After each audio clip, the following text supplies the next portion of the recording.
Today we're going to change out the rear shocks on the Ford F250 Super Duty.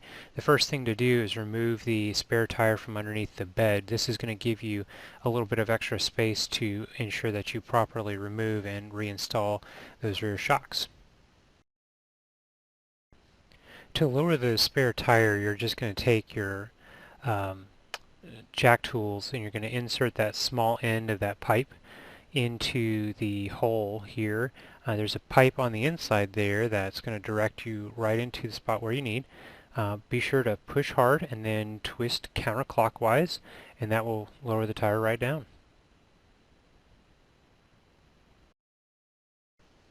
I've lowered the tire far enough that I can push up with one hand so that it tilts and then the other end rests on the ground, and then I can just take the bar and flip it out and you are clear. The next thing I've done here is I've jacked the truck up just a hair to take the pressure off of these shocks and the springs so that when we remove the shocks we don't get any settling in the springs. It'll make the removal and installation just a little bit easier. Now that we have the spare tire out, we are ready to take the shock off.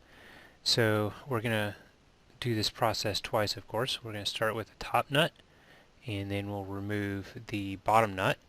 And once we've got the bottom nut removed, we'll remove the bolt here, and that'll come out towards the inside of the truck.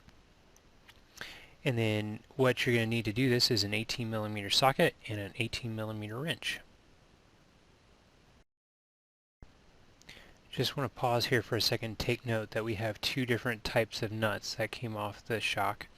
The first one is the top nut, which has a fixed washer attached to it, and it's got a little bit of a flare right here. The other nut is this nut that goes with the bolt, and it's got a spinning washer, and so that will go on the bottom, so make sure you take that into account. We've hung our shock on the post up there, and the first thing that we need to do is put the nut onto the shock.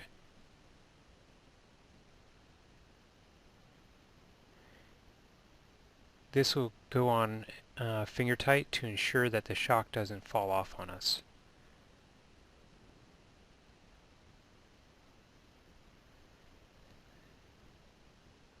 It's still loose so that I can adjust and get it down to the bolt when it's time to connect that part.